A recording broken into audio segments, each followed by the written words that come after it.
현대 교회는 목사도 있고 교사도 있고 전도사도 있어요. 그 교회에서는 전도사는 목사보다 밑에다 이렇게 생각하는 거예요. 전도자라고 안 그러고 전도사는 한국교회 유명한 말이 있죠. 전도사는 뭐든지 다 한다. 코끼리 냉장고에도 다 넣고 저도 전도사한테 정말 그래요.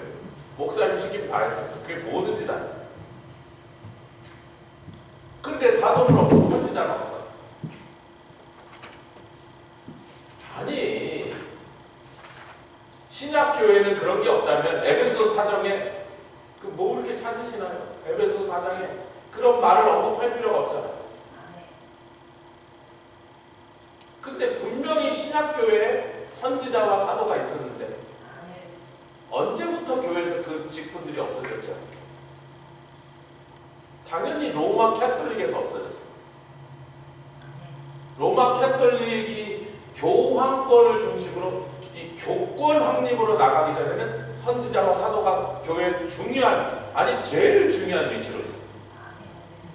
종교개혁을 할 때 그것을 복직을 시키지 못하고 종교개혁자들이 그 이해는 갑니다. 그들은 잘못했다는 게 아니고 루터나 뭐 캘빈이 형편없었다는 게 아니라 그들은 지금 교황청과 싸우는데 이게 군대랑 싸우는 거예요. 보헤미아 지방에 모라비안들이 왜 도망을 나갔냐면 그쪽 동네 인구가 40만인데 교황이 보낸 스페인과 불란서와 그 천주교 왕들 밑에 있는 군대가 와서 보헤미아 40만 명 중에 20만 명을 죽였어요. 여러분 인구의 절반을 죽여버렸어요. 개신교 혁명 한다고. 그 살아남은 자들이 도망쳐나는 그게 모라비아인데 그 보헤미아가 모라비아거든요. 옛날 이름이 모라비아. 지금의 체코슬로바키아. 20만 명을 주세요. 여러분 전체 인구가 40만 명입니다. 그러니까 그 상황에서 뭐 전도 선교 이런 거 신경 쓸 때가 아니고 교황청과 100년을 싸웠단 말이에요. 독일에서는 그걸로 100년 더 싸웠어요. 200년을 싸웠어요. 누구도 개신교가 그 싸움에서 승리하고 나올 거라고 생각도 기대도 안 하는데 하나님이 역사하사 아멘. 개신교가 살아남아서 오히려 유럽의 절반을 복음화 시켜버리고 개신교계들이 덮어버렸습니다. 그 종교개혁 역사도 정말 드라마틱하죠. 하나님 어떻게 이렇게 손을 개입하시다 그 상황들을 이겨내죠. 그래서 개신교가 종교개혁을 그래도 어느 정도 확립하고 유럽에 정착된 지 150년, 200년이 지나기까지 종교개혁이 1517년 시작됐습니다. 종교개혁이 어느 정도 그래도 유럽에 정착된 게 1500년대 말 1600년대 초에 근데 처음 개신교 선교사가 모라비아를 통해서 나간 게 1750년대입니다. 그러니까 종교개혁 시작부터 좀 약 거의 240~250년 뒤 본격적으로 나간 건 1800년도로 들어왔어요. 300년 만에 선교사들이 나가면서 여러분 제가 어느 데서도 이렇게 주장하는 신학자도 이렇게 설교하는 목사도 없지만 제가 이사야서를 연구하면서 저도 이렇게 이사야서를 연구하다 보니까 이제 정리되는 말씀을 지난주부터 나눴는데 그래서 이제 우리가 시작부터 가겠습니다. 강의 한 8페이지까지 왔는데 거기까지 온 얘기 다시 구약에 나온 선지자라는 단어를 200여 군데를 제가 조사를 해서 한 군데도 안 빼놓고 확인했더니 197군데가 나비라는 단어를 썼다. 히브리어의 나비다. 아멘. 이 나비라는 건 그야말로 inspired man. 한국말로는 영감받은 자다. 왜? 엘리야에게 엘리사가 갑절의 영감, 그게 요즘 말하면 갑절의 성령 충만이라는 거죠. 구약적 언어죠. 영감받았다 그때 뜻.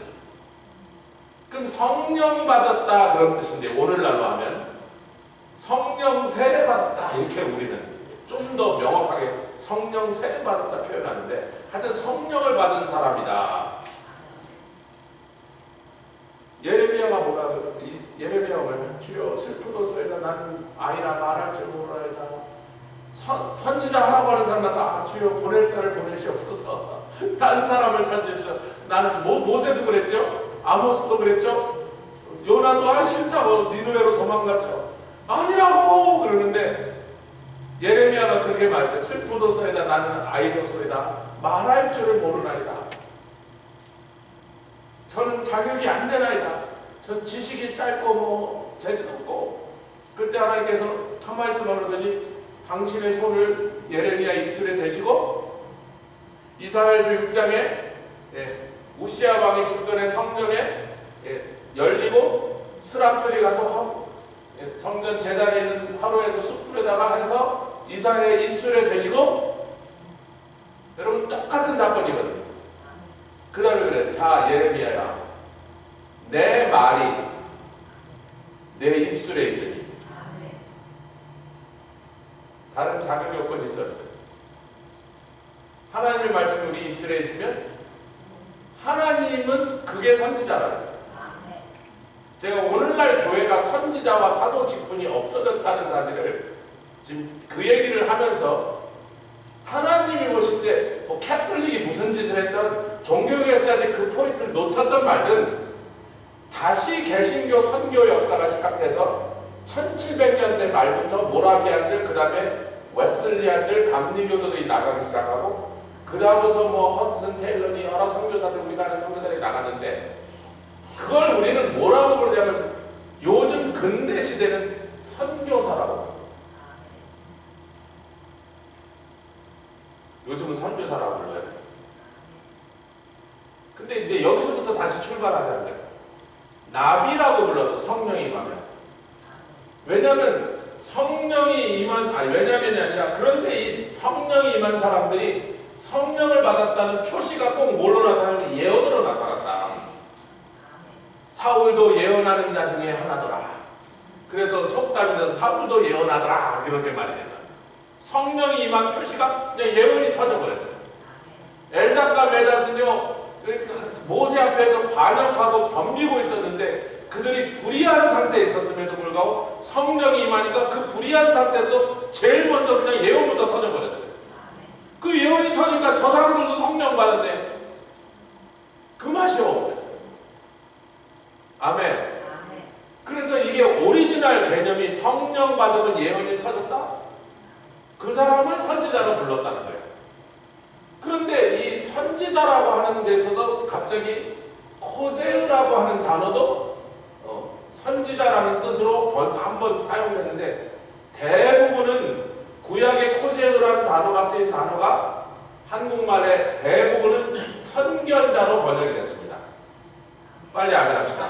한 번만 선지자라고 번역돼요. 다른 데는 전부 선견자라고 번역이 됐어요. 선견자는 뭐냐? 계시를 봤단 말이에요. 계시는 뭐냐? 뚜껑이 제거되더라. 그러니까 덮었던 뚜껑이 제거되니까 아무도 못 보는데 혼자 보더라 그런 거예요. 그런데 선견자와 선지자는 뭐가 차이가 있냐면 선견자는 보고서는 말 안 하고 그냥 자기가 보고 그걸 기도만 했는데 사무엘상 9장 9절에 분명히 옛적에는 그 자기도 선견자라고 불리고 사무엘을 선견자라 성경에 부르니까 다윗 왕 시대에 선견자 사무엘이 라고 분명히 성경이 그를 선견자라고 부르는데 다른 데서는 또 선지자라고 부릅니다. 근데 그것을 사무엘이 직접 설명하기를 옛적에는 하나님의 성령을 받고 다른 사람은 보지 못하는 것을 먼저 보는 거. 요즘 뭐라 그래요? 환상이라고 그러죠. 또 어떤 곳에는 이상. 아멘 아멘 아멘. 영어로 쉽죠. 비전. 환상 이상 비전을 본 사람들을 선견자라고 불렀는데 그 사람들이 다니면서 그것을 떠들고 다니지 않고 자기가 봤는데 가만히 있는 거예요. 이 사람들은. 오늘날도 그래서 제가 우리 교회에서 환상을 보는 사람들 보고 절대로 환상 본 얘기를 떠들고 돌아다니지 못하게 합니다. 왜? 아멘들 안 하세요? 그러면요 서로 만나고 환상 본 얘기 떠들고 하는 자식이 만화책 쓰는 거죠. 그게 뭐 하는 짓이에요? 본 거는 제가 중보기도 팀한 때는 항상 강조하죠. 남들은 안 보는데 나를 보여주신 건 뭐 하라고? 땡큐. 기도하라고 보여주신 거예요. 기도하라고 보여주시는데 기도를 하라고 떠들고 다닌다고요. 우리 교회는 그 자동으로 선견자인데 먼저 봤으니까 선견자. 근데 선견자는 떠들고 돌아다니지 않았습니다.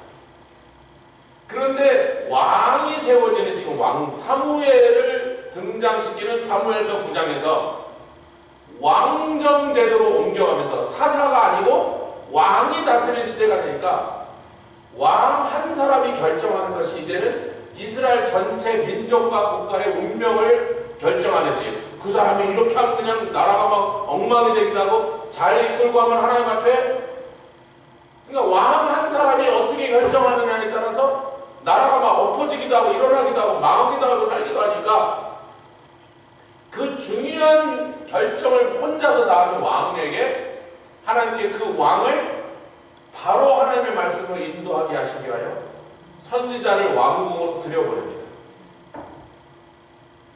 할렐루야. 그리고 그는 온 왕궁에 있는 시립에 있는 신하들 앞에서, 장군들 앞에서 하나님의 말씀을 공적으로 선포해서 전달을 해요.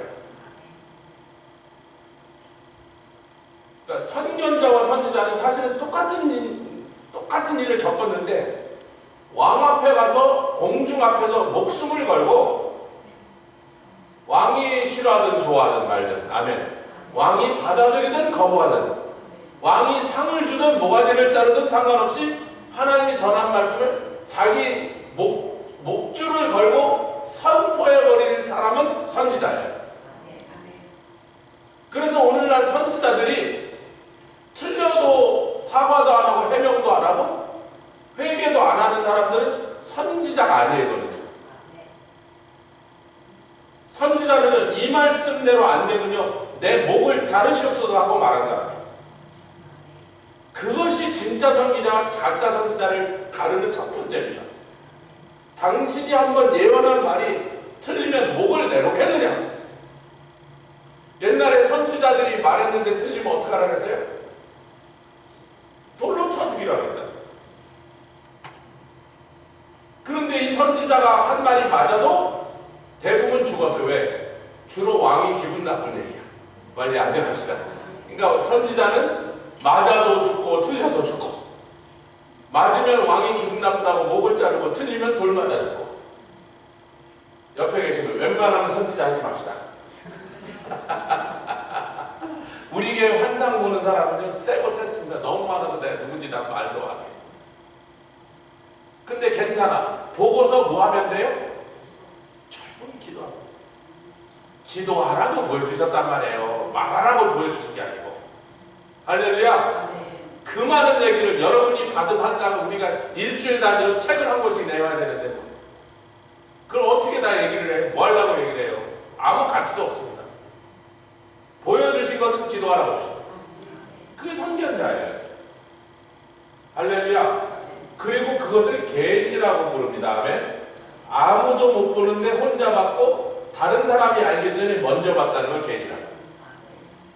근데 이 계시가 언제 예언으로 변해요? 공적으로 이 입을 통하여 나발을 불어서 온 세상에 디클레어가 되는 순간 더 이상 계시라고 부르지 않고 예언이라고 부르는 거예요. 그리고 그렇게 되는 순간 더 이상 선견자가 아니라 선지자예요. 근데 웬만하면 선지자 되려고 너무 애쓰지 마세요. 모가지를 걸어야 돼요.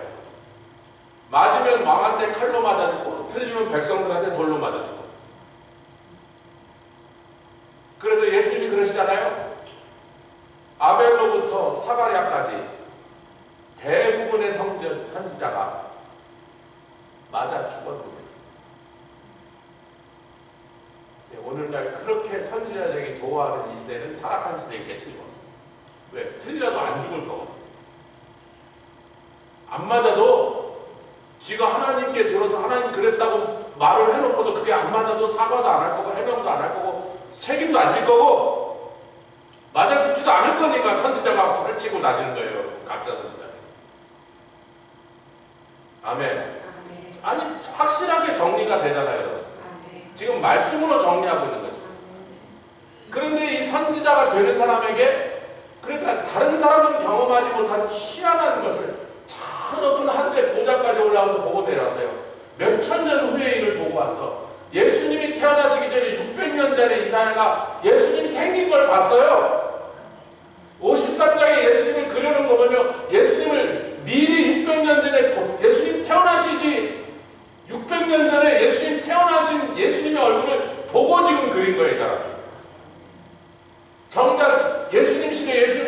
놈들은 전부 이거 좀 후질그레해 보이고 공부도 별로 못했고 생긴 것도 별로 그렇게 흠모할 만하지 않고 예수님을 만나서 설교를 듣고 그 기적을 보고 주시는 빵을 얻어먹은 사람들도 그분이 예수님이라고 인정하지 못했는데 예수님 태어나시기 600년 전에 이사야가 그걸 봤단 말이에요. 그런데 그렇게 놀라운 하늘의 그 영광스러운 그 영적인 놀라운 것들 인간이 감히 보이려고 꿈도 꿀 수 없고 상상으로 그려낼 수도 없고 아멘 보고 온 사람이 와서 제대로 다 그걸 말로 글로 옮길 수도 없고 표현할 수도 없는 그 놀라운 것을 보고 왔는데 그 선지자들에게 주님 뭐라 그래요? 말씀을 보라. 오늘날의 선지자들이 또 틀린 게 이거예요. 세계적인 선지자라고 돌아다니는 이름만 되면 다 아는 그 유명한 선지자들이에요. 아주 공식적으로 말씀을 거부하고 말씀대로 안 사는 겁니다. 심지어는 동성연애죠.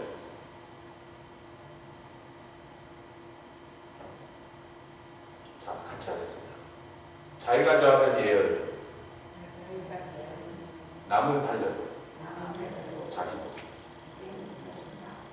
자기를 살린 건 말씀 말씀대로 살아야 삽니다. 설령 자기가 선포한 예언이 맞아도 자기는 지옥 가요. 성을령 아무리 대단한 설교에서 몇만 명을 모아놔도 자기가 그 목사가 말씀대로 안 살면 지는 지옥 가요. 오늘날 우리가 그걸 보고 있는 거예요.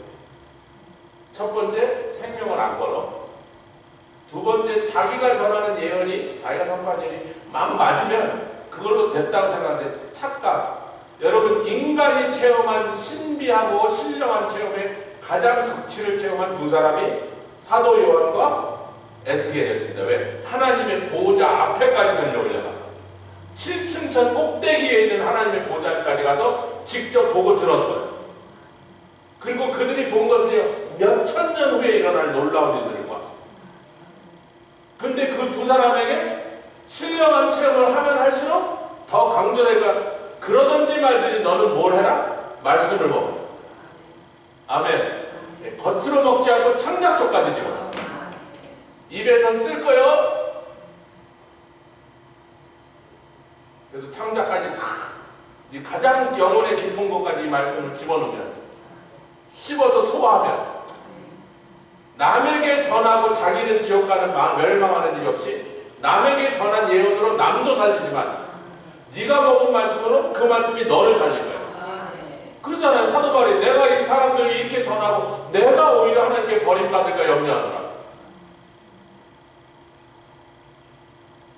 그러니까 그런 과정을 통하여 우리가 나비에서부터 호세라는 것을 통해서 예언하고 선견자가 되고 계시 보고 선지자가 돼서 예언하는 과정까지 왔습니다. 자, 그런데 말라키라는 단어가 한 번 더 나온단 말이에요. 말라키는 단음으로 짧게 말라크 같이 하니까 말라크. 근데 이 단어는 말라크라는 장모음으로 말라크라는 단어에서 또 왔어요. 말라크, 말라키예요. 근데 다 같은 어원이죠. 이 말라크라는 건요 왕이란 뜻이 첫 번째 나옵니다. 말라크는 왕이에요. 근데 왕이 보내는 대사, 행정관, 보안관, 사자, 메신저. 그래서 이 단어가 성경에 말라크하고 단음으로 하면 엔젤입니다. 엔젤. 이 과정을 통해서 선지자가 돼요. 왕 혹은 왕이 자기의 권한과 자기의 권세를 줘서 명령을 전달하도록 보낸 사람. 그 사람에게 군대 갔다는 겁니다. 이 말을 안 들으면 그 자리에서 그 사람이 데리고 간 군대가 그 나라를 쓸어버린다는 거예요. 무력으로, 권력으로 선포하게 하신 거예요. 근데 이 말라키가 그래서 그런 의미의 선지자가 우리가 볼 때는 사도랍니다. 근데 사도란 말을 요즘은 선교사라고 하면 돼요. 사도는 뭐죠? 보내심을 받은 자. 요즘 보내심을 받은 자가 누구예요? 선교사죠. 자, 그래서 이제 제가 왜 아까 선교 역사를 얘기했냐면, 자, 돌아옵시다. 선교 얘기를 왜 했냐면, 캐톨릭은 1600년 동안 교황권, 이 권력구조, 정치 셋업을 하느라고 복음 증거가 아니라 캐톨릭 영토를 늘렸습니다. 그래서 강제 칼을 들고 가서, 이슬람들이 코란과 칼을 들고 가서 한 것처럼 캐톨릭이 똑같이 했거든요. 칼을 들고 가서 해요. 개종할래 죽을래 그랬어요. 여러분, 중남미의 인구의 90%가 죽었습니다. 물론 그 중에 많은 사람은 전염병으로 죽은 것도 맞아요. 천연두 막 이런 것들로. 그러나 20, 30%는 칼에 맞아 죽었습니다. 천주교, 우리가 기독교라고 말해야 되는데 그런데 굉장히 기분이 나빠서 천주교, 로만 캐톨릭을 믿고 교황청의 권세 앞에 순복할래? 아니면 죽을래? 그렇게 나왔어요. 그래서 선교한 게 아니라 칼로 강제 개종을 시켰습니다. 여러분, 칼 들고 나간 사람이 선교사예요? 정복자예요? 그 사람이 사도예요? 아니면 흉악한 폭행자예요? 그리고 개신교가 처음에 아까 말씀드린 대로 교황청과 그 권력과 군대 앞에서 하느라고 선교사 전도일은 150년 동안 꿈도 못 꾸다가 200년이 넘은 다음부터 드디어 개신교 종교개혁 이후로 200년이 넘게 지난 다음부터 선교사가 처음 나가기 시작했습니다. 여러분, 그 모라비안 교회가 지금도 있는 거 아세요?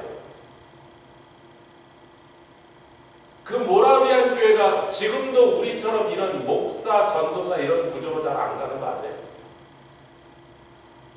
그냥 성령의 역사로요. 형제들이 그냥 나와서 설교해요. 그게 좀 더 제도화가 된 게 모라비안 교파고 덜 제도화가 된 게 형제교회. 그 형제교회 중에 100만 명이 감리교회랑 합쳐진 게 유나이티드 메서디스트예요. 왜냐하면 모라비안의 영향을 받고 구원받아서 그들을 배우기 시작했던 요한 웨슬리 감리교회 시조가 굉장히 친했거든요. 그리고 웨슬리가 끊임없이 그 모라비안들에 대한 감사함과 고마움을 잊지 않아서 늘 모라비안들에 대한 경외함을 표현했기 때문에 마지막에 한 200년이 지나서 우리 도로 합치자 그래서 모라비안과 형제교회와 감리교회를 합쳐서 그래서 UMC, United Methodistra라고 붙인 거예요. 어찌됐든 그렇게 합치지 않은 남아있는 모라비안들은요 굉장히 초대교회같이 사도적이고 선지자적인 그런 오피스가 남아있습니다. 근데 그 나머지 모든 주유기단에서 사도라는 단어를 못 쓰고 선지자라는 직분을 못 써요. 그래서 자, 이제 봅시다. 이거는 구약인데 신약으로 넘어오면서 성령 받은 사람이 더 이상 예언이 터지지 않고 방언이 터지게 됐어요. 아니 왜 아멘들 안 하십니까? 우리 얘기를 지금 하는데 요즘 성령 받고 예언하세요? 방언하세요? 아니 왜 그러지? 이유가 있죠. 성경 기록이 끝났어.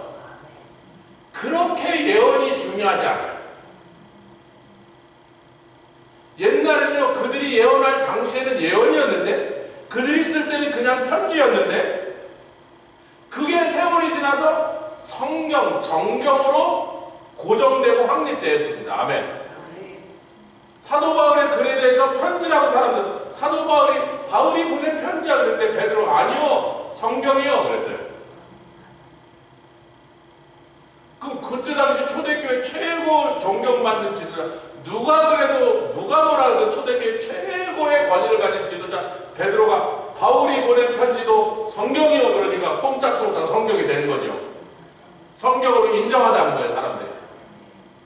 그러니까 지금도 그때까지도 예언이나 예언적 편지들이 글들이 계속 성경으로 확립되고 있는 과정에서는 예언이 그렇게 중요했습니다. 근데 정경 66권이 딱 끝나고 딱 고정되고 이것으로 딱 끝! 더 이상 성경에 추가는 없다.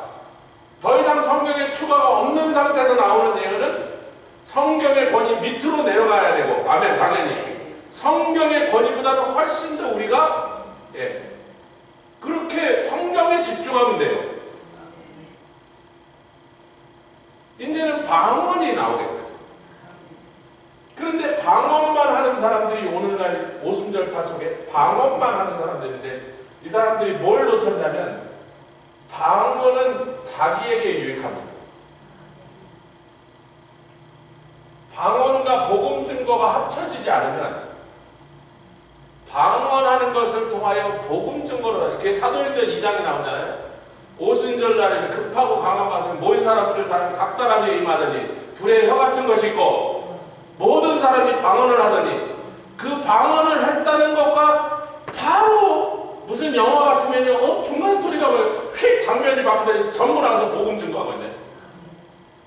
방언은요 그 놀라운 에너지와 엄청난 능력이 바로 복음 증거라는 것으로 대포처럼 미사일처럼 발사돼야만 그 방언이 놀랍고 아름답고 고귀한 것이 되는 거예요. 아멘. 성령론으로 가고 있는 거죠 지금. 자 봅시다. 왕이 보는 대사가 이 사도라는 자체가 아포스톨로스란 말이 보내심을 받았다는데 그 보내심을 받았다는 건 원어적인 뜻이고요. 로마 시대의 아포스톨로스가 누구냐면 대사인데 로마 군대 가서 어느 나라를 정복해서 어느 민족을 정복해서 로마 깃발 딱 꽂아놓고 여기 이제부터 로마 땅에 이것들아 까불면 밟아버릴까 이렇게 해놓는다며. 아이고 뭐 저 터진다며 어떡하겠어. 알겠어요. 우리 죽이지만 말고 어떡할까요? 로마한테 세금 내고 로마 황제한테 경배하고 조금만 기다려봐. 아포스톨로스가 올 거야. 사도가 올 거야. 그런 거예요. 그리고 좀 지나면 이제 로마 황제가 그래 그쪽 지방이 이제 잘 정돈이 됐고 우리 군대가 치안도 유지하고 이제 지네들이 잘 마음 착하게 굴고 우리한테 세금도 꼬박꼬박 보내오니까 아포스톨로스를 보낼 테니까 가. 그러면요 그 대사가 타고 가는 배 이름이 아포스톨로스입니다. 거기에 로마 황제의 깃발을 꽂게 합니다. 로마 황제의 복음을 들고 가게 합니다. 황제 직속 부대가 그 배에 같이 타고 갑니다. 그 사람이 가서 그래요. 좀 지나면 로마 우리 황제께서 이제 새롭게 로마에 편입된 이 땅을 한번 순찰하러 오실 건데 우리 로마 사람들은 일단 공중 목욕탕이 있어야 돼. 스테디움이 있어야 돼. 경기를 해야 되니까 전차 경기를 해야 되니까 그러니까 전차장 경기장 짓고 목욕탕 짓고 동네 길도 새로 딱 그냥 확 밀어서 막 로마식으로 바둑판처럼 쫙쫙쫙쫙 해서 길도 내고 아 황제가 오시는데 마 타러 와야지 뭐 말 타고 오라 그러면 돼. 마차 바퀴가 덜컹거리지 않으려면 도로 깔고 모든 제도와 문화와 언어와 전부 로마식으로 지금부터 이렇게 하라고 그래서 그것을 하게 만든 사람이 아포스톨로스. 그런데 거기서 네가 뭔데 그러고 덤비면 같이 왔던 군대가 쓸어버리는 거예요. 왜? 그 사람 지금 로마 황제의 깃발을 받아와서 다시 말하면 황제가 보낸 명령을 전달하고 있고 황제의 권위로 이것을 지금 지키고 있다는 거예요. 할렐루야. 그러니까 이제 이 사도는 계속해서 새롭게 하나님의 나라가 확장되는 과정에서 복음을 증거하여 여태까지 예수를 믿지 않고 우상을 섬기고 이교도로 살던 혹은 무신론자로 살던 사람들한테 귀신과 우상을 섬기던 그 지역과 민족과 국가에게 도시에 예수 그리스도의 복음이 계속 증거되는 한은 계속해서 그 새로 예수를 믿게 되는 곳에 파견 나가는 대사입니다.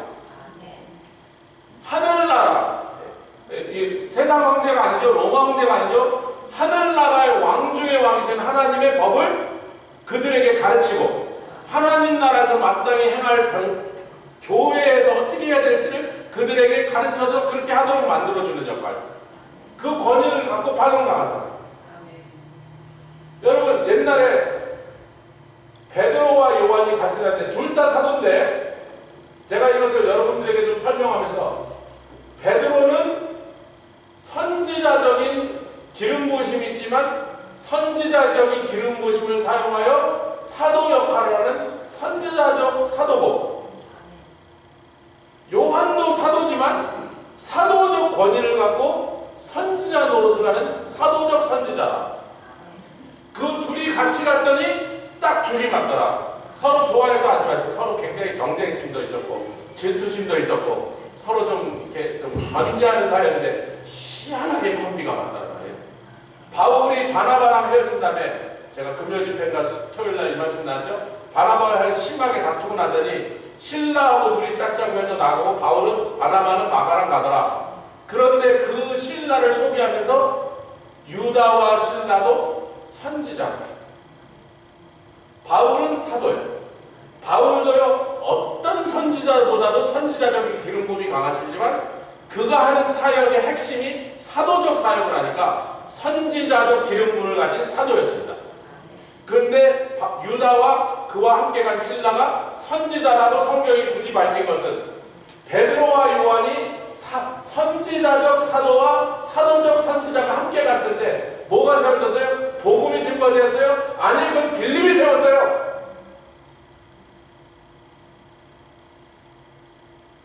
빌립이 다 세우는 교회에 가서 사도가 가서 교회로 세운 겁니다. 전도는 빌립이 했어요. 역사도 빌립을 통해서 나타났습니다. 그러나 교회를 세우는 일만큼은 누가 와대? 황제가 보내는 아포스토로스가 와요. 그래서 베드로가 사도의 역할을 했어요. 바울은 그 자신이 최고의 전도자였지만 그가 전도의 장의 일을 한 다음에 여러분 잘 보시죠. 사도행전을 잘 보시죠. 여러분 사도행전에 그가 전도자이고 바울이 전도했더니 많은 사람들이 예수께 돌아왔지만 죽게 돌아왔지만 그 다음에 바울이 남아서 전도자의 일을 계속합니까? 사도의 일을 합니까? 사도의 일을 하죠. 우리 원고사님이 이제 그 틀리게 말하는 무슨 은사가 붙여졌다. 뭐 묻는 것마다 틀리게 말해요. 그가 왜 남았어요? 그곳에 사도의 일, 즉 뭐예요? 교회 세우는 작업을 하고 남았어요. 전도자로 아무리 탁월해도 그에게 하나님 주신 프라이머리 미션은 프라이머리 미니스트리 뭐예요? 사도예요. 사도는 교회 세우고. 할렐루야. 그래서 오늘날 교회들이 나가서 전도하지 않고 복음이 들어가지 않은 새 땅으로 개척해서 군대 가서 싸워갖고 영적인 어둠의 권세들과 싸우고 귀신들 쫓아내고 이방인과 우상과 귀신을 섬기는 자들에게 예수를 믿게 만들고 믿게 만든 그 사람들에게 복음을 전했으니까 이제 예수 믿는 사람들이 교회를 세우는 이 새로운 테리토리를 개척하는 일을 안 하니까 그 일을 안 하면 여러분 로마가 군대가 가서 땅을 더 뺏고 더 많은 민족들을 복속시키는 일이 없다면 사도가 나가는 일이 있었어요. 그 일이 없는데 사도가 나가면 그 사도는 거기 가서 뭐하나? 뭐 평양감사지 뭐 그냥 거기 가서 기생들 불러다가 몰아보면서 술 마시면서 신화 얹고 앉아있는 거지. 여러분 사도가 나가야 되려면 뭐예요? 새 땅이 개척돼야 돼. 그동안 로마한테 덤비던 민족이 복종하고 로마 황제한테 충성을 맹세하고 그래서 살려준 사람들이 그 민족이 있어야 글로 사도가 나갔습니다. 그러니까 개신교와 선교와 복음 전도의 그 역사가 일어날 때 모라비안들이 나갔을 때 그들이 사도처럼 나갔고 그 사도와 함께 반드시 선지자가 함께 따라갔어요. 우리가 혼두라스에 가는데 요즘 우리가 하는 짓은 사도 같은 짓이라고 이상하대. 사도가 하는 것 같은 역사, 선지자와 같은 사역을 하고 있는 거죠. 할렐루야. 뭐가 문제인데? 그래서 방언받은 하나님의 백성들이 성령이 임할 때 이제는 신약시대는 방언을 하는데 방언만 하고 복음 증거를 안 하면 아무것도 아니야. 방언함으로 바로 복음 증거로 연결돼서 나가면 그 다음에 사도 일을 감당할 사람이 누군가가 세워져야 되고 선지자의 역사가 나타나게 돼요. 이 칠판 하나에 다 정리 끝납니다. 자, 오늘날 보십시오. 이 20세기에 이 피츠버그 두케인 유니버스에 은사주의가 시작됐어요. 이 은사주의는요, 우리 같은 전통적 오순절주의라 성령을 받은 이유를 다르게 설명합니다. 그래서 그들은 은사주의잖아요. 그들은 은사를 강조해요. 은사를 강조한다는 건 체험을 강조한다고, 체험을 강조한다는 건 신비주의를 따라간다는 겁니다. 더 놀라운 은사, 더 대단한 체험. 신비주의인데, 아니 신비주의 자체가 나쁜 건 아니에요, 여러분. 제가 계속 강조합니다. 신비주의를 언급할 때마다 아니 저 목사는 자기가 오순절파 목사면서 신비주의가 나쁘다 그러면 뭘 하나 그러면, 아니 신비주의가 나쁜 게 아니라 극단적 신비주의, 즉 신비를 추구하는 게 나쁩니다. 위험합니다. 왜 아멘을 안 하세요? 이거는요, 성령 받고 예언하고 호재가 돼서 계시 보고 신기한 체험들을 많이 하고, 그래서 자기가 받은 은사를 자꾸 드러내고 자기를 자꾸 메신저를 자꾸 부각시키는데, 그러니까 나한테 와서 예언 받으라는 거예요. 그러면서 자기는 말씀 안대로 안 살고 자기는 틀려도 생명도 안 내나. 이게 은사주의에서 많이 나타나는 현상이에요. 하나님의 성인은 처음부터 전도와 선교로 나왔어요. 성령 받은 이유는 나와서 복음 증거하라고.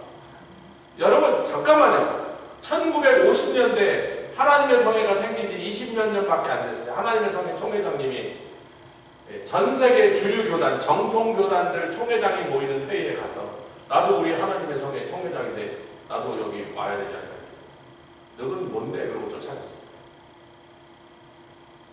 그때는 하나님의 성회가 미국 주류 교단 중에 20등에도 못 들었어요. 근데 쫓겨났습니다. 그리고 50년이 지났습니다. 1990년대가 들었을 때 미국에서 두 번째로 큰 교단, 그런데 세계로 나가면 전 세계에서 첫 번째로 큰 개신교 교단이었어요. 잠깐, 미국에서 20등에도 뭐 교세가 20등에도 안 돼서 총회장에 갔다 문전에서 쫓겨난 수고를 당했는데, 그 후로 50년이 지났는데 전 세계에서 제일 큰 교단, 미국에서 두 번째로 큰 남침내 교단이 아직도 숫자가 조금 더 많아요. 그 바로 내게 거의 따라붙었는데, 제가 숫자 자랑을 하자는 게 아니고 여러분 잘 보세요. 장로교보다 500년이 늦게 생겼어요. 400년이 늦게 생겼습니다. 감리교회보다 300년이 늦게 생겼습니다. 모라비안보다 300년이 늦게 생겼습니다. 침례교회보다도 300년이 늦게 생겼습니다. 다른 교단보다 400년 늦게 생겨서 지금 하나님의 성에 생긴 지 120년밖에 안 됐는데, 생긴 지 120년 교단이 전 세계에서 가장 큰 교단으로 성장을 했어요. 그 이유는 하나님의 성에는 하나님이 주시는 성령의 은사와 체험과 권능을 전부 다 어디로 다 쏟아부었다? 그 얘기를 그렇게 힘어리 없게 하시니까 참 듣는 저도 슬프네요. 성령이 부어주시는 능력을, 그 에너지를, 그 은사들을, 놀라운 기적들을 다 어디다 쏟아부었다? 영문권에 쏟아부었어요.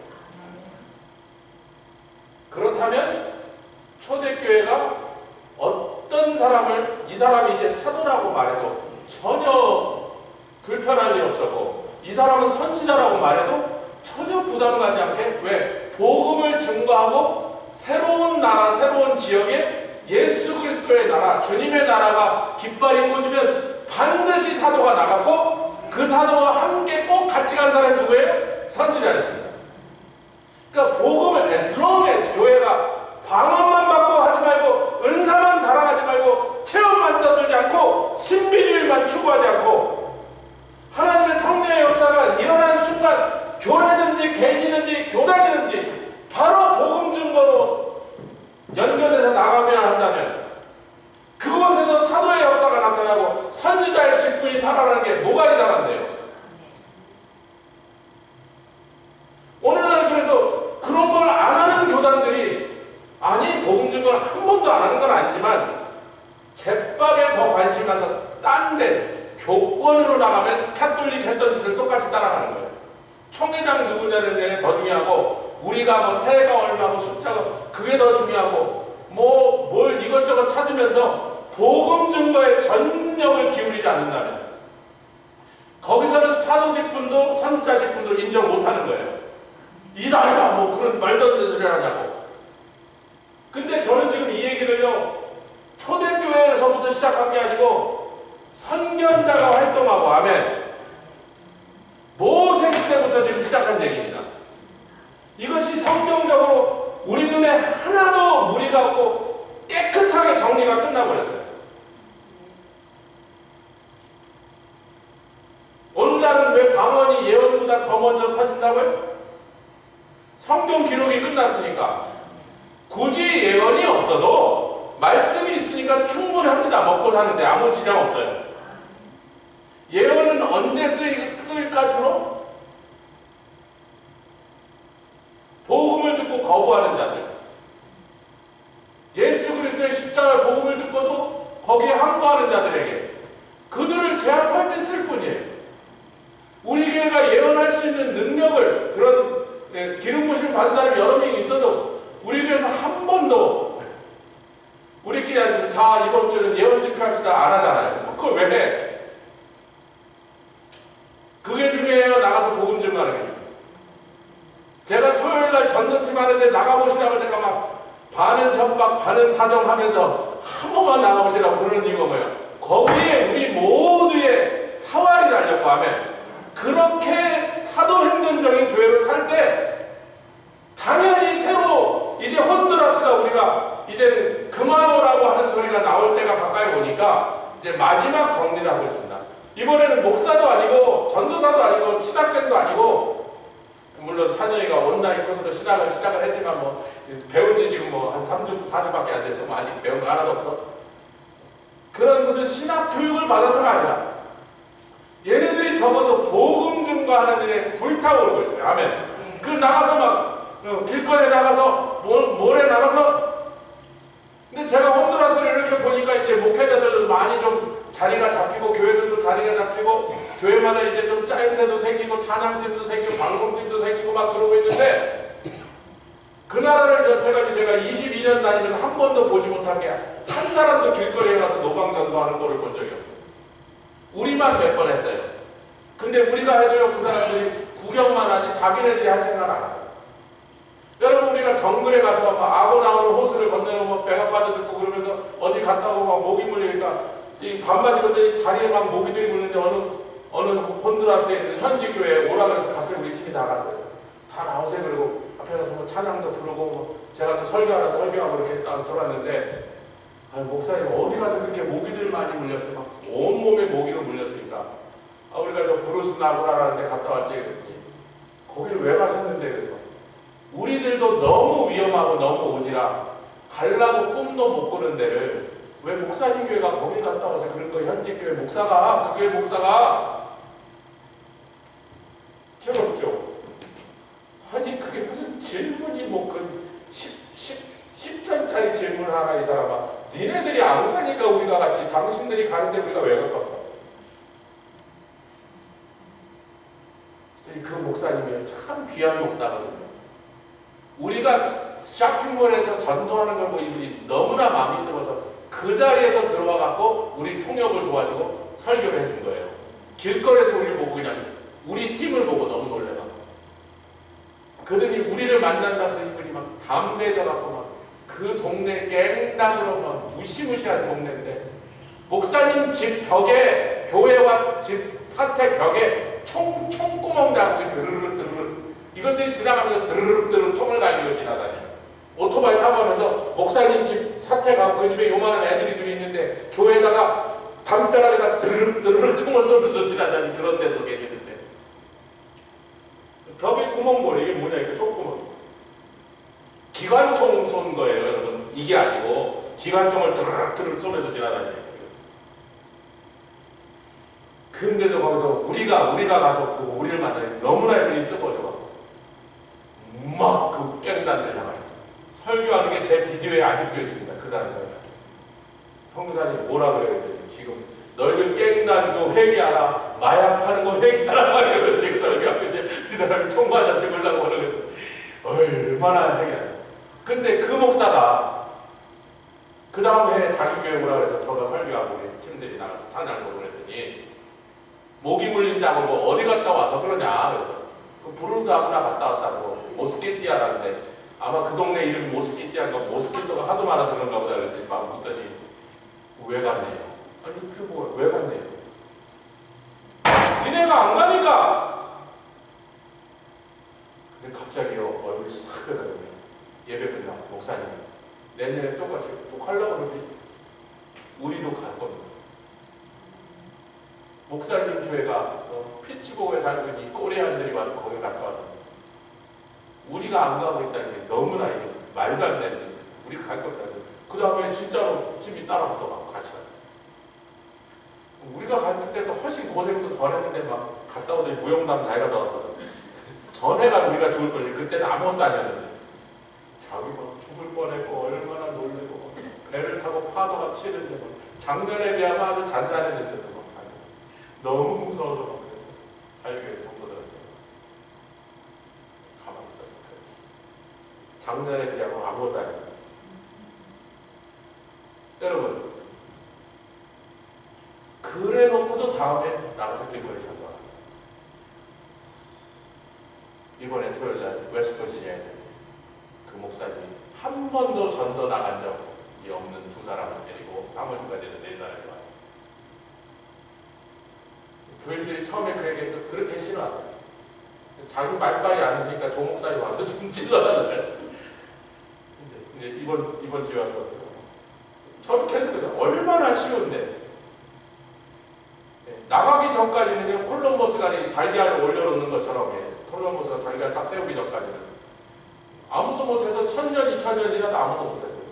콜럼버스에서 달걀 딱 세우는 거거든요. 그 다음부터 다 순대로 때려야겠다고 그쪽으로 배 타고 다 나가잖아요. 온 세계가. 전도 한번 나가보세요. 나가보면 얼마나 쉬워요. 그리고 전도가 되든 안 되든 누가 예수를 영접하든 욕을 먹든요. 돌아올 때 그렇게 기뻐요. 얼마나 기쁜데. 제가 전도팀 끌고 나서 옛날에 우리 청중들하고 5년을 나간 거 아시잖아요. 매주 4년 넘게는 한 주도 빼놓지 않고 나갔는데 갔다 오면서 목사님 다시 나가면 왜 이렇게 지겨고 이상한 데를 끌고 나서 그런 애 한 명도 없었어요. 그 어린애들이 한 명도 없었어요. 너무 좋대. 그때는 죄송합니다. 약간 더 쪽팔리게 했어요. 길거리에서 소리 지르게 했어요. Jesus is your Lord! 그러고 소리 지르게 했어요. 쪽팔리라고. 죄송합니다. 예수를 위해서 얼굴 좀 팔으라고. 욕 좀 먹으라고. 그래서 야 제가 길 반대편에서 차들이 수없이 오는 피춤에서 제일 바쁜 길 그 오클랜드 그 앞길 포업스인가 핍스에븐 차가 제일 많이 사람 제일 많이 들어가는데 거기서 서갖고 길 건너 이쪽에서 안 되냐 더 크게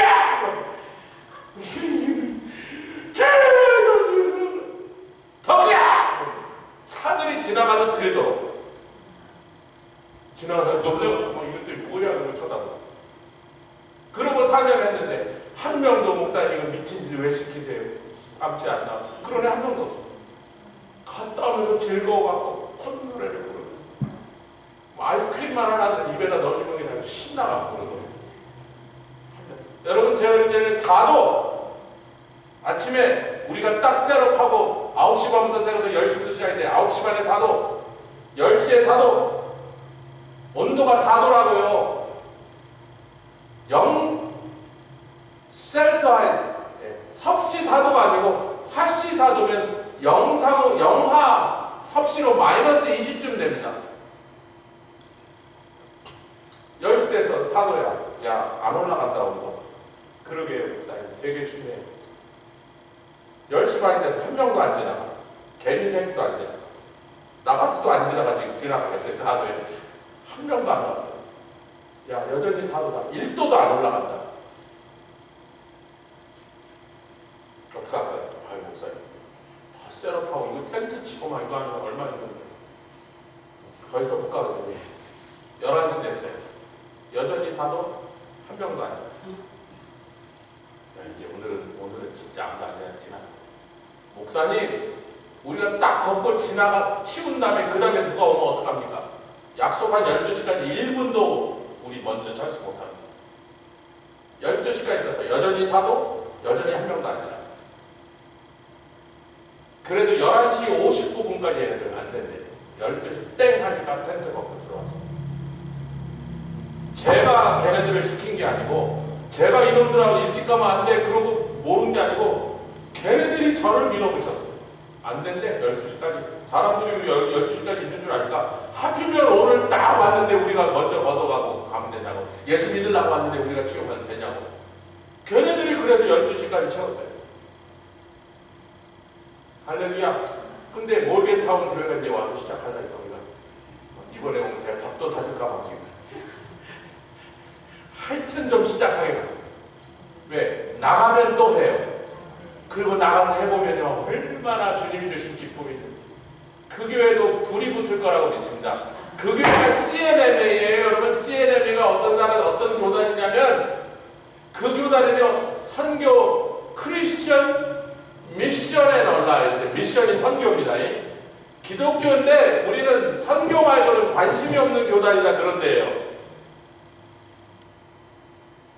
그래서 이제 자기네 교단, 그 교회 저기 있는 그 몰겐타운에서, 거기가 뭐 다른 건 별로일까, 뭐 밭대기 좀 있고 강가에 뭐 좀 찌그러진 빌딩들밖에 없지만, 거기에 웨스트 버지니아 유니버시티 메인 캠퍼스가 하고 있어요. 거기 가서 전도하는 일. 우리가 같이 기도합시다. 우리가 거기까지 갈 필요 없잖아요. 자기는 그 교회 가면 우리는 안 가도 되잖아요. 아멘. 이것이 교회가 믿는 크리스천과 또 크리스천들이 모인 교회와 그런 교회들이 모이는 교단이 선교적 혹은 전도적 영원 구원에 포커스를 맞추고 하면 어찌하든지 복음 증거하는 일을 최우선으로 삼아서 다른 어떤 일도 복음 증거하는 일보다 뒤로 물러가서 그것을 최우선으로 잡고 교회 모든 역량과 기도와 인적 자원, 물적 자원을 거기다 쏟아 부어버리면, 그러면 거기서 당연하게 사도와 선지자의 직분이 살아나게 되어 있는 거예요. 우리 교회에서 내가 원고사님 선지자요 그런 말은 안 써. 그럼 또 이단 시비에 걸리니까. 장로님 윤 장로님 이제 오늘부터 윤 사도라 그럽시다. 그러면 안 돼. 그럼 또 뭐 난리가 나니까. 그러나 사도라고 선지자가 부를 필요 없어요. 사도적 기름 부으심이 나타나는 데고 선지자적 역사가 나타나는 것만이고요. 그것은 복음을 증거해서 천국의 영토가 확장될 때만 일어나고 그때만 필요한 것입니다. 복음 증거 안 하는 교회는 Don't worry about it. Nothing going to happen anyway.